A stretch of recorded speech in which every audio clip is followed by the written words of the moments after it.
All right, Joe Benigno with you here, the Oh the Pain podcast. We have two of them today. This is our second one, Monday, May 23rd, 2022.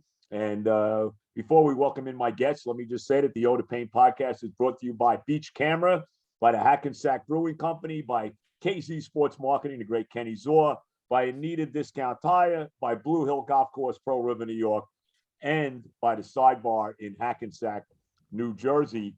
And joining us right now, really one of the great fullbacks, the modern day fullbacks. You know, when you talk fullbacks, and I'm an old man, so I go back to 1960, 61. So when I was growing up, a fullback was Jimmy Brown, a fullback was Jim Taylor, a fullback was Larry Zonka. As we've evolved, the NFL evolved, the fullback became a little kind of a different position, not so much a running back, more of a blocker and a pass catcher out of the backfield. And one of the really all-time best to ever do it was this guy, Tony Richardson, my good buddy, former New York Jet, of course, 17-year career in the NFL, drafted by the Cowboys, played a long time with the Kansas City Chiefs. I believe he's in the Ring of Honor there in Kansas City. Also, Minnesota, played with the Vikings and had a couple great years with the Jets under Rex Ryan. Tony Richardson. Tony, how are you, man? You know, I'm doing great. It's obviously you've been a tremendous asset to me when we worked together at SNY. Yeah. I learned how to tell it like it is, and so now I'm doing great, man. It's good to see you. You look great. It's funny you say Jim Brown. So this picture that's over my shoulder is a picture of me and Jim Brown. And you know, for me, when I got a chance to meet him, it was like meeting, you know, like it's one of the greatest people ever. Obviously from Long Island. But just what he did for the running back, fullback position. So yeah, I look at his picture every time, every morning I get up.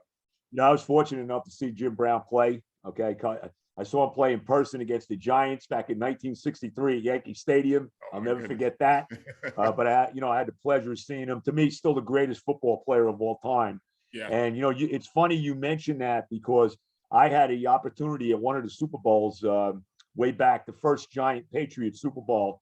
I got to meet Jim Brown, and I'll tell you, you know, Tony, I've never been intimidated by anybody but him. I mean, when you, like you said, when you're in the presence of him, it's like, whoa. I mean, it's a whole different feel to this guy. I mean, he was the best of the best. There's no doubt about it. Yeah, 100%. And they definitely paved the way. And like you said, it's like whenever he walks into a room, I don't care who, everyone gets quiet. And I just walked over to him gently. And I said, you know, I just want to say, you know, thank you for everything. And he was so gracious. He was so nice. You know, wanted to know what I was currently doing now. Somehow he knew my dad was a serviceman. I'm like, so he knows me. He knows my name. Wow. So that was pretty awesome. Yeah, no question about it. No doubt. And talking to Tony Richardson, give me a little feel. I want to get into the Jet years, but a little feel of you.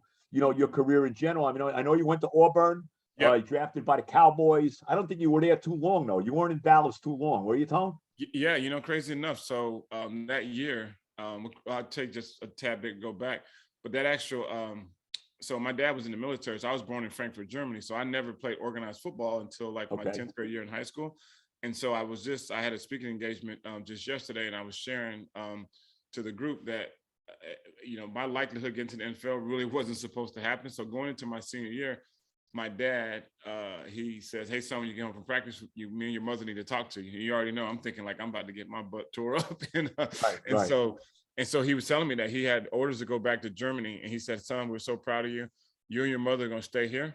And I'm going to go back and do these 2 years. And I'm going to miss your senior year of high school and your freshman year of college." So we had to navigate that space. Long story short, ended up going to Auburn. And so we were undefeated in 1993, but we were on probation that year. That was the year Coach Dodd stepped down and Terry Bowden took over. Tommy Bowden, Terry. And so took over, and we were undefeated. And I actually didn't get drafted. So that year, none of our games were televised. We had Wayne Gandy. I think he was the 13th, maybe the 15th pick of the first round to the Rams. James Bostic, who's my tailback, eventually ended up getting a Super Bowl with Favre in Green Bay. He was the third round draft choice, and that's it. So out of our whole senior class, we only had two guys. So I went to the Cowboys as an undrafted free agent. They had just come off back-to-back Super Bowls, which my agent was like, this is the best opportunity for him. Like, they got Emmitt Smith, Moose Johnson, Lincoln Coleman. Jason Garrett was on that team, which is crazy, and we'll get into that story later. but Jason Garrett's brother, Judd, was also a fullback and trying out. And Jason Garrett was one who taught me the playbook because I was out there bombing everything. You know, the playbook was like this in the NFL compared to like this in college. And he knew I was competing with his brother, took me aside, taught me how to really the pass concepts, the run blocking and all that kind of stuff. And was fortunate. And Tommy Agee was Emmett's best friend, who was a fullback from Auburn. Yep, so I'm like, I got to compete with Emmett's best friend as a backup. So I was on practice squad that whole year, but it was the best year, I think, of my career, just simply because, you know, mentorship. You know, I'm looking around. You're talking about Michael Irvin, Emmitt Smith, Charles Haley, you know, Darren Woodson. I'm talking about Hall of Famers across the board. And they showed me how to be a professional, and that's the best thing I could have possibly ever did was been on that. Now that was Barry Switzer. Now Jimmy Johnson was gone already, right? You said it, right? Yeah. So Barry Switzer was the coach when you got there, right? Yeah, he was first year head coach. We ended up going to the NFC Championship game against the 49ers when Deion was over there. Remember it well. We had 3 turnovers within like the first 21-0 right off the bat. Yep. Exactly. And then we came back. We fell short. I left to go to Kansas City next year, and they won the Super Bowl the following year. So I was in between 2 and 1 Super Bowl. I was in between the Super Bowls. Well, that game, you know, I was when I was doing radio, we'd have Michael Irvin on every week. So I got to be pretty good friends with Michael Irvin. Yeah. And we would always talk about that NFC title game with that play with Deion down the sideline, which was clearly pass interference. Yep. And they didn't call it. And that turned out to be, you know, really the biggest play of the game. And then the Niners went on and win it after they had blown that 21-0 lead, like you said. I mean, the Cowboys came all the way back in that game. Yep, 100%. And that's, you know, for me, because in practice squad, you know, you don't travel. So we practice all week long. We're watching it. And I'm like, this is pass interference. I remember that game yesterday. It was like a muddy game. I think it was on the far left-hand side. And clearly, I mean, it's crazy. But then Deion ended up coming to the Cowboys next year. Cowboys. And winning again. Yeah. So that's, you know, obviously I would have loved to have that ring, but, you know, and I share all the time, like mentorship, you know, just as you taught me when I was at SNY. When I got to Kansas City, they just gave me number 49. So I'm looking up, I got 32 and I got 42. 32 was Marcus Allen, 42 was Ronnie Lott. And so you're talking about, here goes 49. So you're talking about like tutelage and mentorship and really having like professionals all across the board to kind of show me what it really was like to be a professional. Yeah, no question. Talking to the great Tony Richardson. All right, so 95 is your first year in Kansas City? First year in Kansas City with Marty Schottenheimer. With Schottenheimer, and that year, okay, now I remember this well, okay? You play the Indianapolis Colts in the divisional round in Kansas City. You guys had the home field advantage 13-3.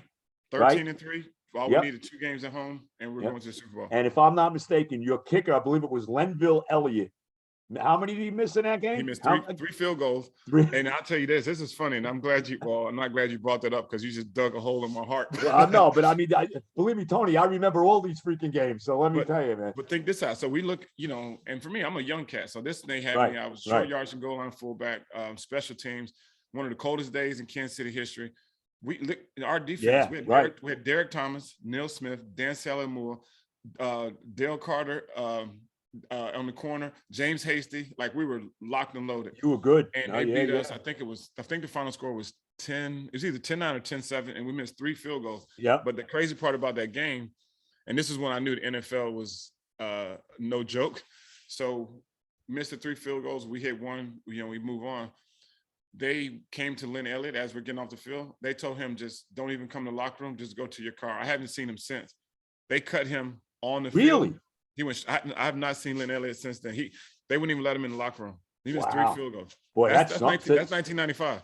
So he misses all these field goals, and they just told him that Schottenheimer basically just tells him get the hell out. Somebody, because they were, you know, I mean, we had the number 1 defense. If you had Derek Thomas out there on the edge, and we couldn't imagine like that game was, you know, it's an inclement weather game.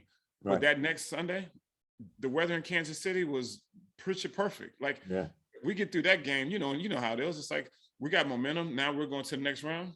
Derek Thomas coming off the edge in Kansas City. Man, So I was close to Super Bowls. Yeah. And you know, it's funny. I watched that game in a hotel room. It was a blizzard in New York. Okay. That game was a blizzard that day. And a friend of mine, I had to go to work. I was doing overnight at WFAN at the time. Yeah. I actually watched that game in a hotel room in Manhattan in a blizzard. I'll never forget that game. Never. Yeah. And then, so now you're on the Chiefs. And now 2 years later, you're in the same position again. 1997. I hate to bring these up, Tony, but It's okay. 1997, you're playing the Broncos. Okay. Yep. You're playing the Broncos at home again. You got the At home home. field again, and you lose to Denver at home in that game. Exact same thing. And it's like, and that's when Elway was rolling. And it was Yep. crazy because I'm like, Yep. I'm on the sideline. I'm like, listen, he's going to do the bootleg. He's going to come out. He got Rod Woods. Well, no, you had McCaffrey, Richardson, and going. Yep. I'm like, it's the same. And then they're running the game, running the ball. So Rod it was Smith. close. Rod Smith. Rod Smith, exactly.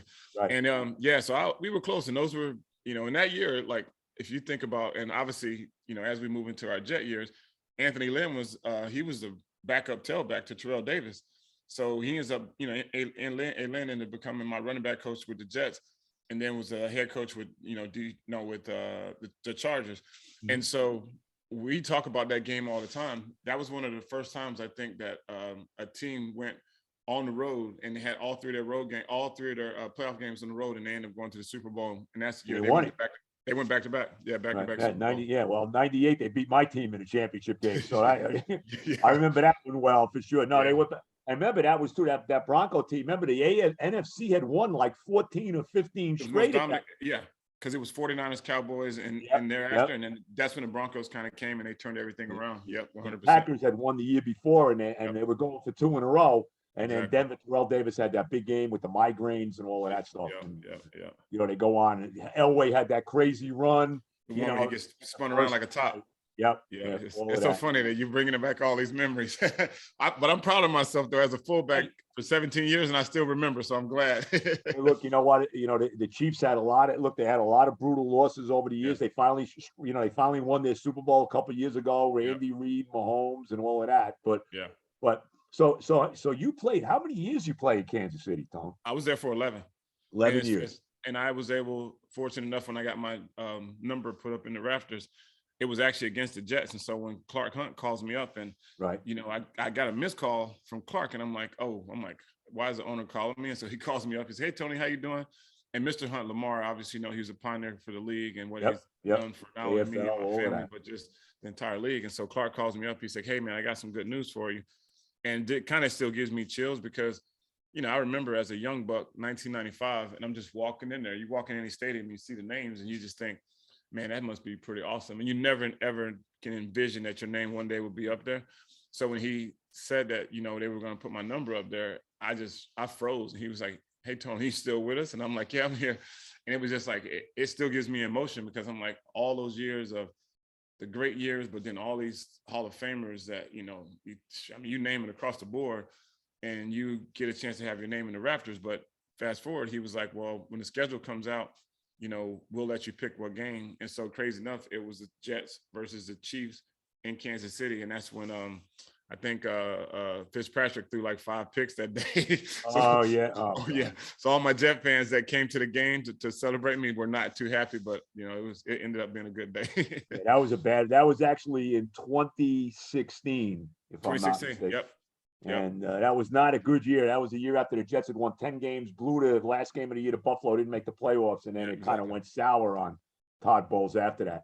We're talking to the great Tony Richardson. How about playing as long as you did? Because you blocked for how many 1,000-yard rushes? Before I get to the Jet years, how many 1,000-yard rushes did you block for, Tony? I think it's funny too, because I think because a lot of times it's because as a fullback or former player, you don't keep up. I don't really keep up with a lot of that, but I think the stat is 9 straight 100,000. Is that what it was? So you blocked for 9 straight 1,000-yard rushes. Yeah, I think it's 9. Yeah, because the years with Priest Holmes, and then I even talk about the year when Priest got hurt and Larry Johnson comes in. Right. Dude, LJ had 1,800 yards in 9 games. Like when I tell you he was rolling, like we were hitting 200 here, 300 here. It was insane. So obviously it's a great tribute to the offensive line. I look up and was so fortunate the crazy lines that we had in Dallas, but then I get to Kansas City, we had Big John Alt. Then you bring in Big Willie Roaf. You got Will Shields. Obviously, Tony Gonzalez as a tight end helps. Yeah, But then you got Jason Dunn, who literally was a blocking a tackle. Brian Waters, Casey Wigman. I mean, across the board, I was very, very fortunate to have some great offensive I don't know, and I'm trying to think now. Your quarterbacks there, they never escape. Would you have Elvis Gerbach there at one point? I had Elvis, Rich Gannon, Warren Moon, and then finally Trent Green. Yep. Oh, that's right, Trent Green in Kansas City. So Trent came over with Coach Emil. That's for the whole year. That year that Trent got hurt, and then Kurt Warner went on to have that magical year. And then when Coach Emil came back out of retirement, he came to the Chiefs, and Trent was coming off his knee surgery. And man, when I tell you someone that, I've been around some guys that really put in the work, man, Trent Green, like you've seen it, like, he knew that. And one, you can imagine, like, it's almost, and I can't compare this to what happened in Philadelphia when Wentz went down, and what's the name? Nick Foles. Yeah, I can't. Tony's kind of froze on us. He's back. And then he hurts his knee, and then all of a sudden, Kurt Warner comes in. It's like you're sitting on the sideline, and this dude's having a Hall of Fame record year. And then when Trent came in, he had a chip on his shoulder. Nothing against Kurt Warner, but he had something to prove that he could still do it. And I've never seen anyone work harder to get himself back to playing like good quality football. So Trent's one of my dear friends. Now you played for Herman Edwards too in Kansas City, did you not? No. So actually, Herman's probably I'm not gonna say Herman's the reason why I left, but it was a new regime. Carl Peterson, right. They had offered me a contract, but I think Herm, he wanted his own guys, and I knew Herm, but also I was like the veteran, had been there all that time, and so they went completely young when when Herm came in. So I missed Herm. So when Herm came in, that's when I left and went to Minnesota. And Minnesota, for how many years were you with the Vikings? 2 years, and that was Coach Childress' first year. So we had a guy, rest his soul, Tavares Jackson, who we drafted at Alabama State, who ended up dying in a car accident. Right. And then we had Brad Johnson.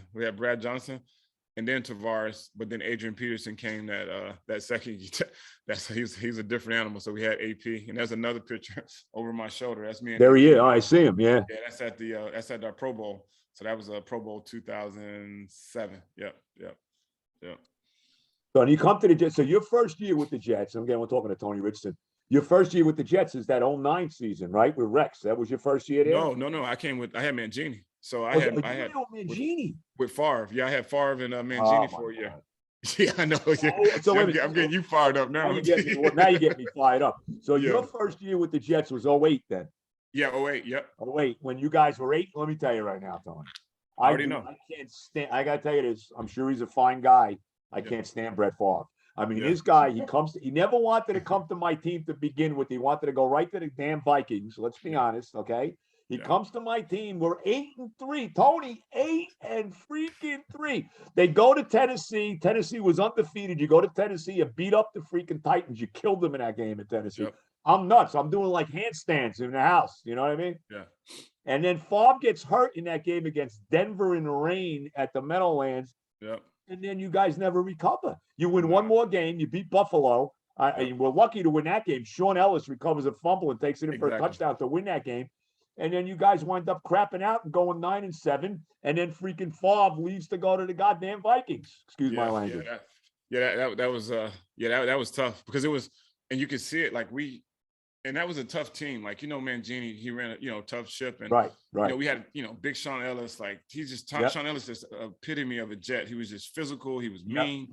And we had it rolling. And then when Favre got hurt, like you said, it was, and the thing about it, we looked, we had Lavernius, we had LC, Jericho Cotry, who obviously. Oh, you guys were good. You had a good team. We were great, man. Leon Washington. We were so close, but then when Favre got hurt, man, things it all. Because I think we had Kelly Clemens. Wasn't Kelly Clemens our backup?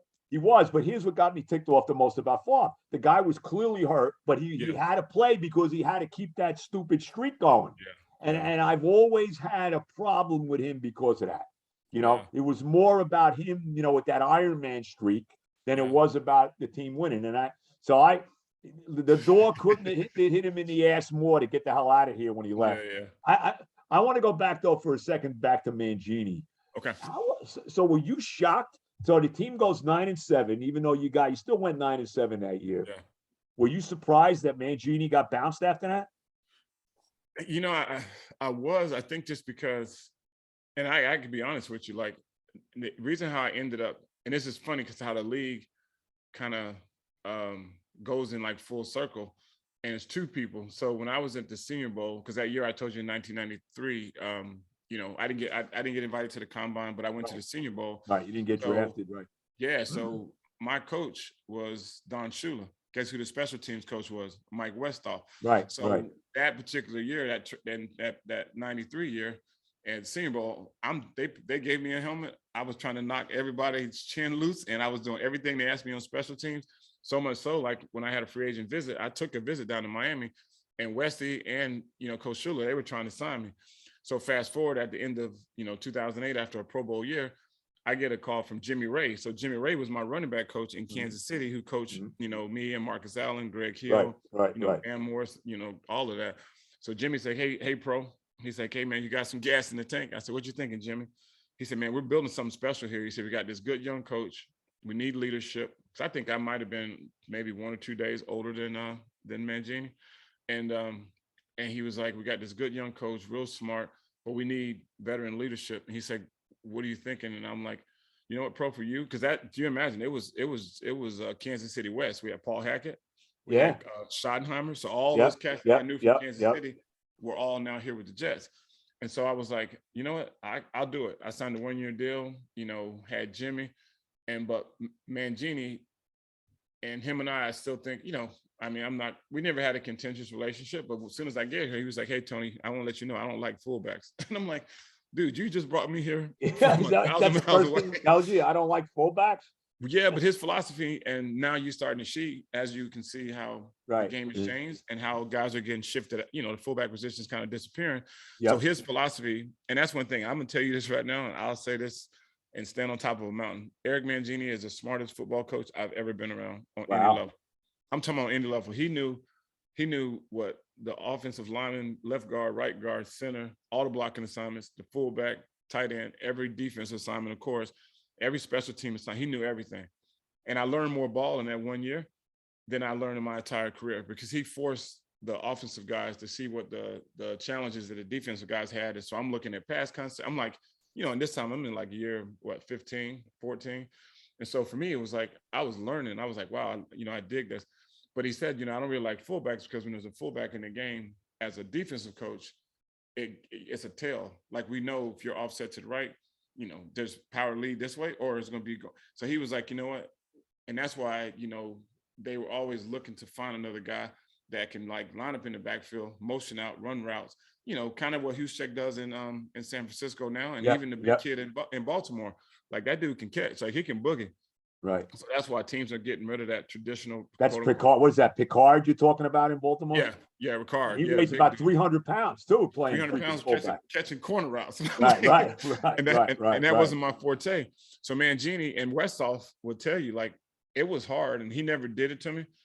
It was hard for me to be active. So he was like, hey, it's gonna be, and he would tell me early in the week, he's like, hey man, we might not be able to put you on the 53 this week, or the 47. And I'm like, dude, I'm a starter. I've been a starter my whole year. You're going to have me inactive? But he just felt like if there's only 6 or 7 plays that we're using fullback, and you're not like a full, special teams guy.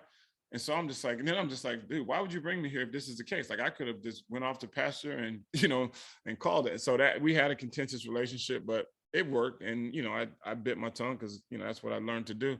But then when Rex came, that's when things started to change. And, that's when I started, because I didn't play that much. I played the year with Mangini, but he just really wasn't a fullback guy. Yeah, and then Rex comes in again. We're talking to Tony Richardson, that 09 season, and really it changed everything. Before we even get into those years, when I think of those teams, the leadership in the locker room, and I think of you, and I think of Big Wood, Damian Woody, and I think of Jericho Cotchery. I think of Alan Faneca, right? Yeah. I think of these kind of guys. You could really see the veteran leadership on that team. Yeah. And just give me, because I love, let me tell you right now, one of the biggest mistakes Woody Johnson ever made, besides buying a team, he should have never bought, he's a terrible owner. But beside that, was letting Mike Tannenbaum go. And then he brought Idzik in, and it really, he should have kept Tannenbaum. And I think maybe Tannenbaum and Rex would still be here. I don't know. Maybe it's a while now. But I think they would have figured it out. but the feeling with Rex, I mean, just the way he was. I mean, he came in and said, "Look, I'm not kissing Bill Belichick's rings." How about that when Rex came in? Yeah, it was, and I still talk to Rex quite a bit. Like we've done charity events Tell in him the I city. miss him, Tony. Tell him Yeah, and I Benigno text him. misses him, will you? Yeah, I always text him and I talk wish to he him coached because the team now. yeah, and that's the thing. It's like, but I think the biggest thing, if had Rex been in any other market, he probably would have got that next year. It was just everything. I think there was so much pressure, and I'm with you. And me and Rex always talk about it. He was like, man, if we could have kept that after those back AFC Championship years, he said we could have kept that team together maybe one more year. We could have been special. And it's just after that, things went down. We had the butt fumble. We had all the nonsense. But that's the biggest thing. And I think Rex, and to me, I'm still like, why is I don't understand. I don't know if it's, because I know he still wants to coach. I don't know if he wants to be a position coach or a coordinator, and that's what he's waiting for. But I don't know why Rex Ryan is not coaching to this day. Seriously. But he's a guy I love him, and I love everything about Rex. And if it was up to me, he'd be back coaching the Jets again. I got a lot of questions about Robert Saleh, but I want to leave that for another time. But I want to go back to the 09 team because, you guys got off to a great start. I think you were 3-0 to start the year. You win that first game in Houston. You're playing well. Then you lost a couple games, got back to 3-3. Yeah. See, but eventually, I'll never forget this game. In this game, I can see it now. You blow this game to the Falcons at home. You guys, I believe, are 7-6 coming into the game. Still got a real shot to get to the playoffs. Yep. Atlanta comes in. You're winning the whole game. I think you're up 7-3 the whole goddamn game. Okay. And then and this was as good as the defense was back then. Too many times with the game on the line, the defense let them come down and win the game. Yeah. And I think it was Gonzalez that. Oh yeah, I was just going to tell you that. So the funny thing about that game, the first play of the game, right? Sanchez throws a pick. I go to push the guy out of bounds. I'm not sure who. I push the guy out of bounds. I break my finger. My finger goes from here to dang near like this direction. Wow. So, and you look after that, I went to the sideline, like I'm the only fullback up. And they were like, and I end up having to get, I think, surgery or stitches or something. So first play of the game, I'm out of whack. So now every play that we had in, and maybe I can catch the ball at the backfield or anything else is out the window because now I got this big stupid cast on. All week long, I told him, I said, listen, I played with Tony Gonzalez. I'm looking at his picture. I played with Tony for 10 years. I'm going to tell you right now, I'm going to say when the ball gets down to the red zone, the ball is coming to Tony Gonzalez. I said, because I seen him literally want to fight the offensive coordinator. And like, if I'm get to the red zone, you better throw me the ball. So I'm telling these guys all week long, we're running all these plays. I'm like, listen, we get down to the goal line, you better double Tony Gonzalez. I don't care who else catches the ball. We get down the goal line, he runs a pivot, bodies everyone up, throws the ball, touchdown, boo, we lose. I'm like, don't you think that they're going to throw the ball to your Hall of Fame tight end? And yeah, I remember that. But we were shutting them down, and it was like I don't know if it was a 2-minute drill or whatever. He goes straight down, score. Yep. And I'm over there. I got a picture of me and him standing. I got a stupid cast on. He's smiling. I'm like, dude, I want to fight you right now. So that's the game. Yeah. And first play of the game, dislocated my finger. Sanchez to a pick the first play. I'm like, dude, could you at least throw it in? Right. Can you wait a couple plays, right? Yeah.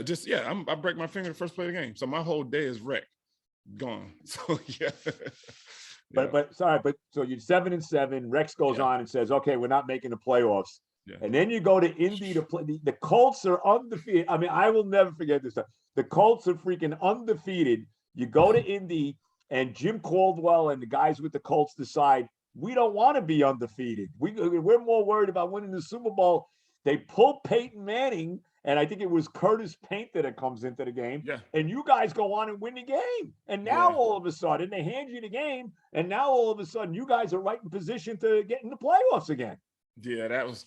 And I still to this day, I mean, obviously that's not my pay grade to be questioning that kind of stuff. But I'm like, if a guy's going to get hurt, you're going to get hurt regardless. I'm just a firm believer. And that's some of the things that happened to us, I believe, in Kansas City, because we kind of took the gas off a little bit once we were securing 13-3, all that kind of stuff. I'm like, man, and that was the thing. Like, and everyone always says now after the fact, it's like, would you have preferred to be in the wild card game? And I was like 100%, because that wild card game, I think it gives you momentum to keep playing and play well. You take that week off, and we took the week off in Kansas City because obviously we had to buy a couple times. Yeah, we lost even with Dick Vermeil. So even with Dick Vermeil, we went 13-3, home field advantage. Boom, lose the first game. So I don't understand why they pulled them, but thankfully they did, and we were able to come back because Peyton that year they were rolling like. They were undefeated. Tony, they were undefeated going into the game. There's no way we could have stopped them. I mean, They were rolling. Yeah. Yeah. So they let you into the playoffs and they'd eventually take you out. But before we even get there, so now I'll never forget this too. So now the last game of the season, you're playing the Bengals, and it turns out to be this is the last game ever at the old Giant Stadium. Yeah. And it was a Sunday night game, and I'm there, and it was rocking. It was the most one electric atmosphere I think I've ever been a part of. Unbelievable atmosphere. But it was so goddamn cold, Tony. You remember how cold it was?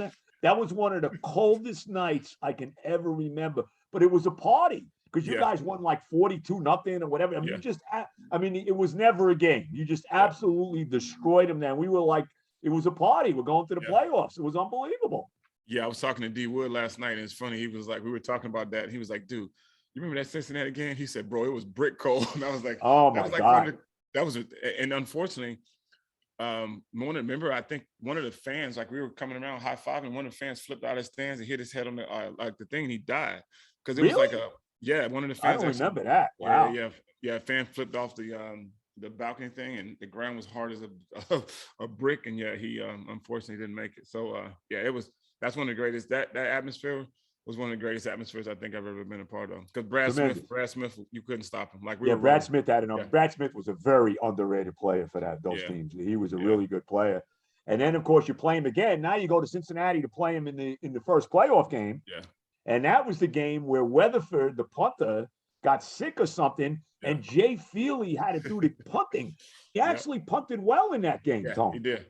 Well, crazy enough, think about this. So our coach, who we used to call like the gadget plays that created all those plays for Brad, guess what? That's Brian Daboll. Brian Daboll, who now is the head coach for the Giants, he was the one that orchestrated like all the Brad Smith plays, all the wild card, all that stuff that we were doing. That was Daboll. So it's funny how things happen. It's like, okay, he leaves, I think he goes to the Patriots, and he goes to the Bills, and now he's back in New York. So Daboll was the one who, like, he probably had about 10 to 12 gadget plays that for Brad, because Brad was a quarterback at Mizzou, so he could throw it, he could run it, and Daboll created all of those plays for Brad. So that's kind of crazy that former Jet, and now he's over there in the blue. Yeah, but Brad Smith was a great kick returner too. He could return kicks as well, Brad Smith. Oh yeah, he could do it all. I mean, Brad could do it all. And the good thing about Brad, one of the nicest, quiet guys you can ever meet. He just came to work every day, always on time, last guy to leave, and really bust his butt. Yeah. Terrific Jet. Yeah, but I do remember that game that because that's we were giving we like dude because now I don't know if you've seen our kicker, all he does now is lift weights. He's built like Arnold Schwarzenegger. He's like jacked. He does all this like muscle and fitness stuff. Who's this now? Who you talking about? Our kicker who got hurt, our punter. Oh, Steve Weatherford. Yeah. No, I know that. Yeah, he's on like the cover of like muscle magazines. In fact, he's good friends with my wife. My wife was in the hospital for hip surgery. Okay. Who shows up? Weatherford. I swear to God. She'll never forget it. Yeah, but it's funny though. We're like, dude, you quit lifting all those weights, you wouldn't get hurt. I'm like, dude, how do you get hurt? But I remember that. But Feely kicked well. He actually kicked the ball really well. He did. Yeah. Again, talking to Tony Richardson. Okay, so now you win the Bengal game. Now you're going to San Diego to play the Chargers. I was at that game in San Diego. That's the sleep game. Oh my! I was at that game. I was I could still see the moment right now. 4th and 1. Okay, you're up 17-14. Yep. Rex, screw the field goal. We're going to run the ball and get the first down. He gives the ball. I think he went behind you. He gives the ball to Thomas Jones. I think he followed you. You get the first down. You seal the win. I was delirious. But I tell you the truth. That was one of the great wins of all time, going out there and beating the Chargers in San Diego. And how funny was it? LT, he's a Jet the following year. Yeah. Cromartie the next year as well. Yeah. How about that game in San Diego, man? You guys, tremendous win that game. Well, funny enough, you start talking about Crow. So Sean Green had broke the big run, when Cromartie came, he was like, Cromartie made a business decision. He saw Sean, he was like, whoop. He wanted no part of that contact. So we put that on tape. We're like, you're a Jet now, you can't do that. But no, that game was I remember that game very well because first play of the game, I'm on kickoff return. Some dude came down pissing vinegar. He hit me so hard. I'm like, which way did he go? Which way did he go? So I was concussed, like, and all of a sudden it's 21 personnel the first play of the game. And I'm like, TJ, what I got? He was like, dude, what like, dude, what to play? He was like, I think it was like lead or something. And I was like, then it started to kind of slowly come back. And then we end up having a good game. But that first play, I'm on kickoff return, and some dude came down that mug. Wow. I still don't know what number he was wearing. I think he was wearing semi-bus number. He hit me so hard that first play, and then all of a sudden I was like, yeah, I think I'm in San Diego. I think there's a game today. And then all of a sudden this thing started coming back together. And but yeah, that was that was a great game. Yeah. Now they take you out of the game now with this protocol. Yeah, now I wouldn't have. They would have took me out immediately. But the thing about it was, if you remember, we would only dress 3 backs. So I think then it was me, because we didn't have a backup, because Connor didn't come in. It was Sean Green, Thomas Jones, and you, right? That's Pretty it. much, right? Because we didn't have a backup fullback. Right. And so I couldn't get hurt, because there was no, I mean, that would cut out half our offense. And so finally that next year is when we drafted the Terminator. But yeah, there was no backup. So we would go like a band of brothers, and it was us 3 against the world. So, but yeah, I ended up, now they would have took me out, and I would have probably, they definitely would have, now they just take your helmet. But back then I can kind of, like, as long as I can hide from the coaches, I can get back in there. and the ground and pound was tremendous. I mean, I watch a lot of these games. I told you on YouTube now, and the way you guys ran the freaking football. I mean, I think that year you averaged about 175 yards of rushing a game. Yeah. You had Green, who was a very underrated player. You had Thomas Jones, who was a tremendous player. The guy never fumbled. I mean, he was a money back. You blocking. I mean, unfortunately, it didn't work out in Indy. You actually had the lead in Indianapolis at halftime, and then in the championship game. And then Sean Green got hurt in that game. That was a big factor in the second half when Green went out of that game in Indy. Yeah, because he was, and that was a good thing about it, because we had such a mature team, and TJ kind of knew that Sean was hot and he was rolling, and it wasn't a slight on TJ. It was just, kid had fresh legs. He was hitting hole, and like things were rolling. But Rex's philosophy then was, if we got 2.5 yards or 3 yards or more, we run it every time. And so offensive linemen, like, that's all they really want to do. Like, who wants to be out here dealing with these crazy pass rushes? Right. So that was our philosophy, and that's why we ran the ball so well. We were getting a huddle, like 2.5, let's go, call it again. And that was our thing. That was our philosophy. Like, and eventually, as you start, and teams nowadays, they just don't do that because they're not as patient. And it's not like, we call it it's not sexy to run the ball 3 times, 3 yards. The fans are like booing, but eventually you start wearing them down. In that third quarter, they don't want to hit those big backs. They don't want to hit Sean Green. They don't want to hit Thomas Jones. And then eventually you pop one, and that's how we would win games, because we knew eventually we were going to wear them down, and our defense was playing well to keep us in all the games, and we were able to do that. But now teams they just get impatient, because the other teams out there in 4 wide, they go down to score real quick. You can't stay committed to the run, and I think that's how the game has really changed a lot. Yeah, and no question. But I love those ground and pound teams, no doubt about it. Talking to Tony Richardson, we move on to the next year, 2010. The 2010 team, to me, is one of the best teams in the history of the franchise. I mean, the Super Bowl team's got to be number 1, Super Bowl 3 from 68, 100 years ago. The 98 team that lost to the Broncos in the championship game was a very good team. Vinny and Curtis Martin and Keyshawn and Corbett and all those guys. Parcells was the coach. But that 2010 team, you guys were 11-5. Yeah. You guys, I think you started out 9-2 that year. Jones was gone, but you had Tomlinson, who was really terrific for you guys, no doubt about it. Cromartie now, the corners, you had Cromartie on one side, Darrell Revis on the other side. That was a good team, man. I mean, that was a Super Bowl caliber team. You go 11-5, and then, of course, you go in the first playoff game, and, you go back to Indy. I was at this game, too. I'll never forget this game, okay? Back to Indy, and, of course, the game ends with Nick Folk, who was a terrific kicker for the Jets, making the field goal at the gun that wins the game. But how about that? And that turned out to be Peyton Manning's last game for the Colts. Wow. That as well. And I'll never forget that. But if you remember, Cromartie had a huge kickoff return to kind of set you guys up, in good position to eventually get the game-winning field goal. How about that game in Indy, that wild card game that you won 17-16 at the end? Yeah, which is kind of crazy. And I think that's a testament to Rex, because all week long, Rex would, like, for me as an offensive player, I'm kind of like looking like, how are we going to be able to stop this other team?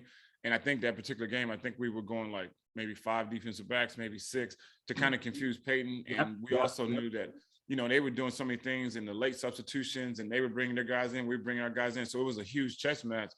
And that's when I saw the brilliance of Rex and how he was able, because that's got me think about it, to beat Peyton at home Yeah. with the weapons they had. It was one of the most special games, and it was special. But if you go all the way back, and I say this, and me and D would talk about it, if Chris Jenkins never got hurt, that would have Yeah. changed. Yeah, you Everything. told me, you said that to me Yeah. off the air, because Jenkins, did he play at all in 2010? No, he got hurt in preseason. He blew his Right. because he was Right. hurt the year before Right. and tore his ACL, and then Right. he came back Right. the next year and tore the other one. But we couldn't even get our run game going in practice. He was such a disruptor. Mhm. He just all in the backfield, and we're like, dude, you're jumping off sides. He wasn't jumping off sides. He was whooping ass, and we couldn't block him. I mean, no way. Like, we couldn't get our 9-on-7. We'd had to take him out just so we can get the run game going. And I'm telling you, because there was nobody in the league at that time that could block him. He was a man child, and to me, that's where, even having that year and not having him, Mike DeVito, these guys stepped up. Yeah. But, but if he would have been there, man, that would have been a difference maker. Because you see, like, I was at the last Super Bowl. When you get a guy like Aaron Donald, you might block him 30 times, but there's gonna be another 10 to 15 times that your quarterback is gonna be on the ground, and the pass rusher. There's too many things that happen, because now you got to force double team this guy, and you got guys coming off the edge, or Rex with his creative blitz. That really hurt us a lot. But even then, it was, that was a year that we went up to New England. They stomped the mud hole in us. Oh my God. Yep. But how good was that? Yeah, but we lose that game against the Pats, and that was probably the one. Oh, you're talking about now let's go back. Now you're talking about the regular season game. How was that game? Monday night game, you lost 45-3 that night. Listen, so we get back, and that's to me, that was one of the worst games I think I've ever been a part of, because it's it's a division game. We're on the road, we get crushed. We get back, Rex took all of us out. We all in like our sweats and whatever. We dig a big hole, and we dug everything up. We put the football in there, and we put all the tapes, and we buried it. Never talked about that game again. And then when we went back up there that following year, after we beat the Colts, and we went back up there, that mindset, it started as soon as we played that game against Colts on the way back home. Everyone was locked in. Like, there wasn't a team. I don't think there was a team anywhere that could have beat us that particular game, because it was us against the world. Like, that was, everyone always said, what was your favorite memory as a Jet, and what's your favorite game that you ever played in? It was that game, because no one in the world gave us a chance to be able to go back up there to beat Tom Brady in his house, to get a chance to go on to Pittsburgh. And it was a band of brothers, and we were like, you know what? It's really us against the world. We were like the laughing stock, because they're like, oh yeah, we're about to get crushed again. And that's when Bart Scott in the Can't Wait game, he's snot coming out his nose, everything else. But it was a special year for sure. I want to go back to that 45-3 game, because I was there that Monday night. You guys get crushed. And if you remember, I thought one of the big things in that game, Jimmy Leonard got hurt in practice that week before the game. Exactly. And he was, he was an integral part of the defense and all. And I thought that was a big deal when you went into New England. I thought that really hurt you guys going into that Patriot game. So Jimmy, obviously he was with Rex in Baltimore, so he knew the system. Right. And so he was basically having Rex on the field. And that's the thing about it. It's like, you look and you don't think, oh, okay, he makes a play here. But just to be able to get guys lined up and to be able to recognize what sets they're in and all that kind of stuff. So, yeah, and you lose a guy like that, literally that's like having a coach on the field. And that was big, because you can't replace, that type of knowledge. And, he's just, even in practice, I would see he's calling out sets, he's calling out stuff, he's getting guys lined up. And once you get guys in the right, position, then you're good. And, that hurt us a lot. It's funny, I forgot all about that. But yeah, I remember he got hurt in practice, and it definitely affected us. Yeah. And then so you go up. I got to tell you a quick story too. Again, we're talking to the great Tony Richardson. I appreciate the time, Tony. We could go on all day here. Yeah, I love it. I want to go back to the Colt game, the one in 2010, okay, before you went to New England to win. And so I'm at the game. My wife is at the game, right? So Folk is lining up for the game-winning field goal. I'll never forget this. So he's lining up for the game winner, right? No time left, basically, on the clock, 2 seconds. You do or die. Either makes it, we win, or he misses, or we lose. So I'll never forget. So my wife is nervous, so she's not looking. She's got her eyes closed, right? So kicks the field goal, makes the field goal, and the place is completely quiet. She's like, it's so quiet. I'm like, because he made the field goal. He came to Indianapolis. I'll never forget that. She thought he missed it, because it was so. No, we're on the road. That's why it's quiet. So let me go back. You got to jog my memory. Didn't we have, because that year the AFC was pretty tough because remember we had a game in Chicago. We got snowed in. Lost to the Bears in Chicago. Exactly. But let me say wait. that. You We lost had to to that wait. team, but you clinched the playoff spot that day as well. Exactly. Because we thought if we thought that if we would have lost, because everyone was down and out, but then someone lost earlier that day or something happened. Yeah, you guys made the playoffs that day anyway. Yeah. Exactly. Yep. And that's when like it was terrible because we're like, you know, oh, we got to go back to the hotel because we couldn't fly out. Everyone was pissed off because we lost the game, and then boom, I don't remember who else was playing that day. Then they were like, "Oh, we just clinched the playoff spot," and it was like, "All right, cool, yeah, I remember that." Yeah. And then the last game of the regular season, it was really a meaningless game. You're playing Buffalo, and you killed them at home. And I think the late Joe Washington he had a monster game running the football that day. You remember that?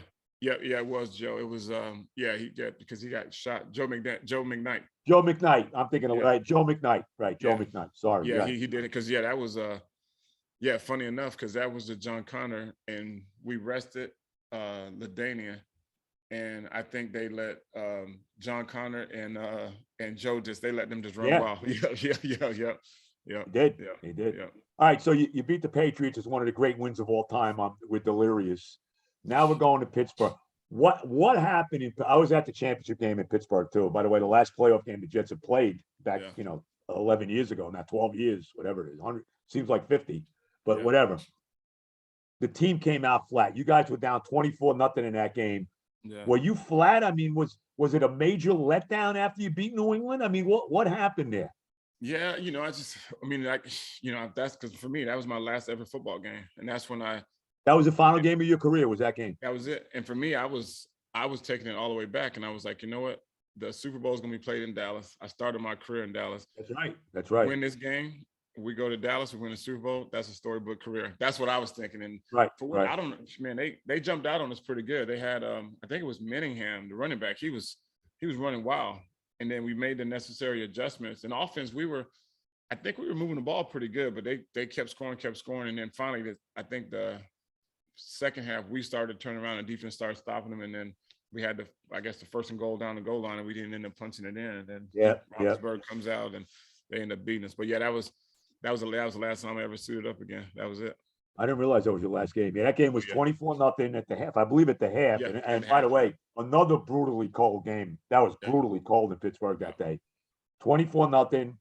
You guys come out. I think you scored immediately. Touchdown pass from Mark to Santonio Holmes. Santonio, yeah. Right. You guys come all the way back.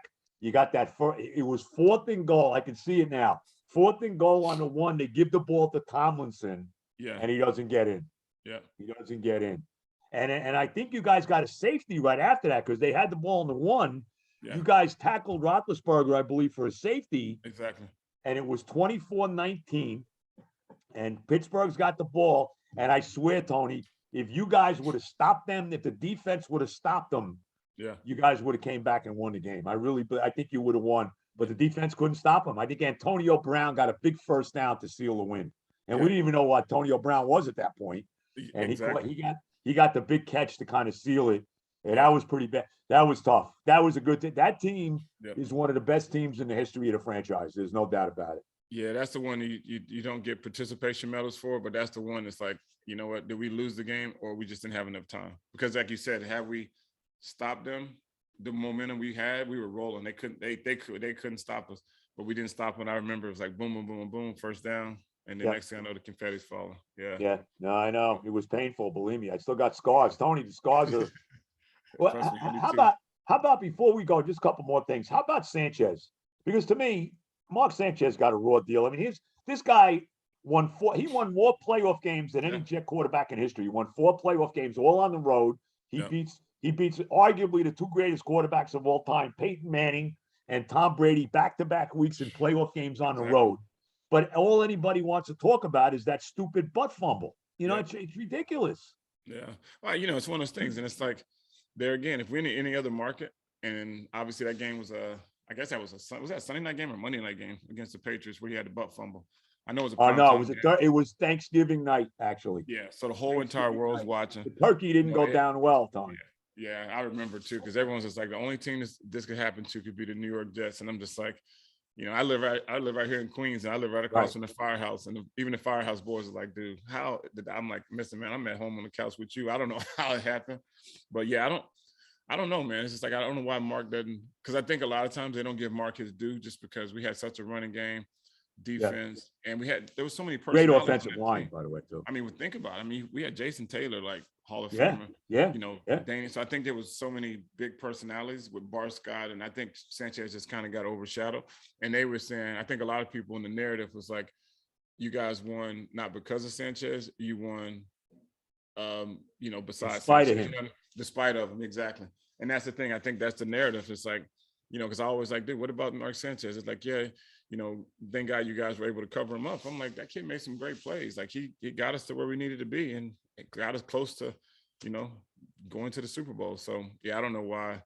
It's crazy because then he goes back, he gets hurt the following year, and separates his shoulder or not, does something crazy when he was playing that preseason game. And yeah, Rex, the dumbest move Rex ever made was putting Sanchez into that stupid preseason game against the Giants. Yeah, he winds up getting, like you said, getting hurt, and that made that forced Geno Smith to be the quarterback that year. Exactly. So, and sometimes you just have to know that sometimes those decisions and moves may come from above. It's just right. I mean, right. Why would you make that decision? But that's why I'm sitting over here and never been a head coach.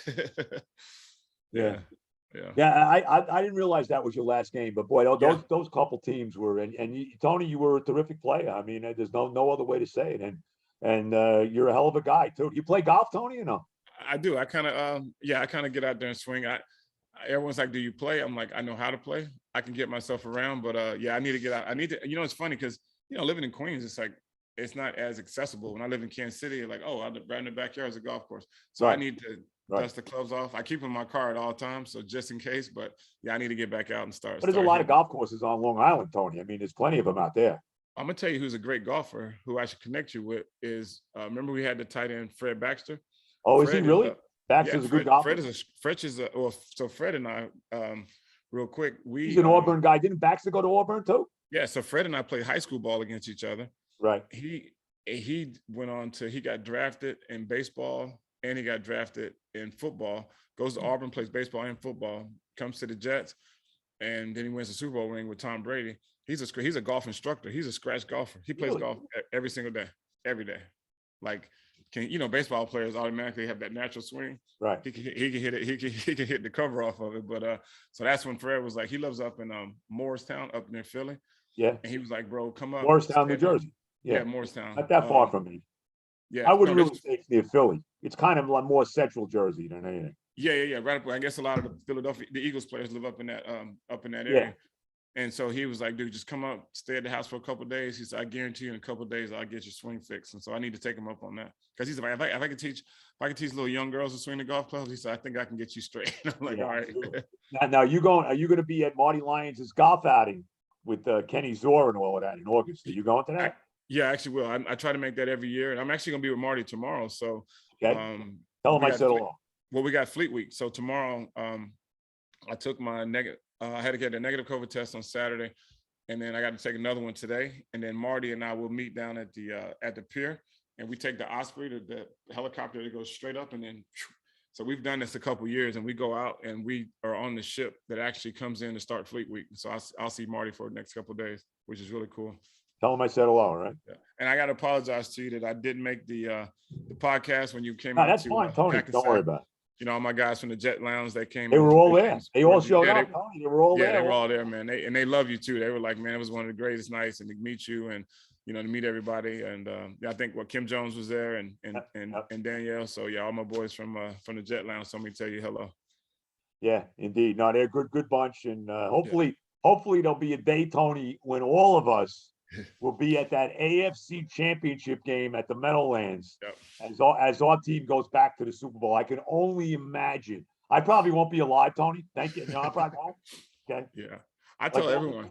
My wife will be putting memorabilia on my tombstone for that. I tell everyone, in one of those 2 years, had we ended up going to the Super Bowl and winning it, it would have been the biggest parade, I think, in New York City history. Yeah. In one of those, it would have been, I think we still be partying now. It would be. Well, Tony, it's going on 54 freaking years. Okay, 54. Tony, thank God I saw the only one. I was 15 years old.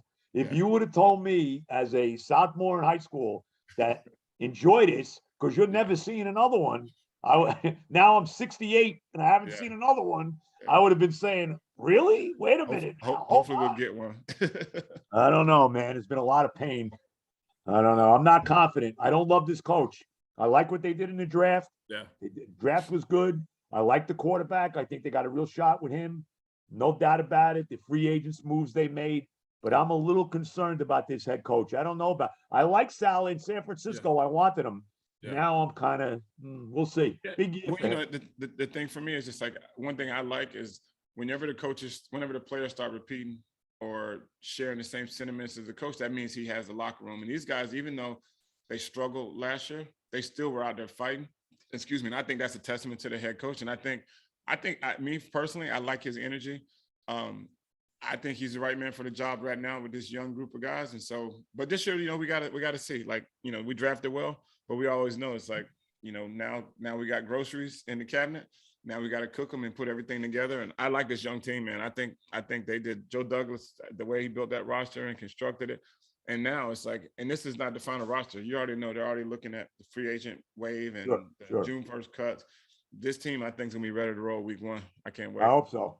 Yeah. They didn't. The schedule makers did them no favors by having to play the first 4 games against the AFC North. Yeah, you got to open with the freaking Ravens, at least the games at home. So yeah, exactly. Yeah, you know, but we'll see. Look, Tony, I can't take another 6-11. You can't tell me they won 6 games and had a good year. That's BS to that. No, I got to I don't see. Want that either. Can I get at least 9 wins this year somehow? Yeah, I'll take possible? 9 all day. I'll take 9 all day, especially with that schedule. I'll definitely take 9 for sure. Absolutely. Well, Tony, I can't thank you enough. I appreciate you giving me the time. You did a terrific job. We'll have to do it again sometime. Yep. Tell Kenny's Zorn, he's awesome, man. So tell him I say hello, and tell your wife I say hello. Your daughter, she was great. And anytime you need me, man, I'm here. I'm right here in Queens. So let me know. Tony, I appreciate it, bro. And go Rangers. Yeah, amen. Got to win tomorrow night. Absolutely. All right, Tony. Thank you. God bless. All the love. God bless you too. See you, bro. Bye. All right, before we sign off here, just let me thank my sponsors again. Let me thank Tony Richardson. Tony, thank you so much. Again, all my sponsors: Beach Camera, Hackensack Brewing Company, KZ Sports Marketing, Anita Discount Tire, Blue Hill Golf Course, and the Sidebar in Hackensack. Everybody, enjoy your week, enjoy the interview, and we'll talk to you on Friday.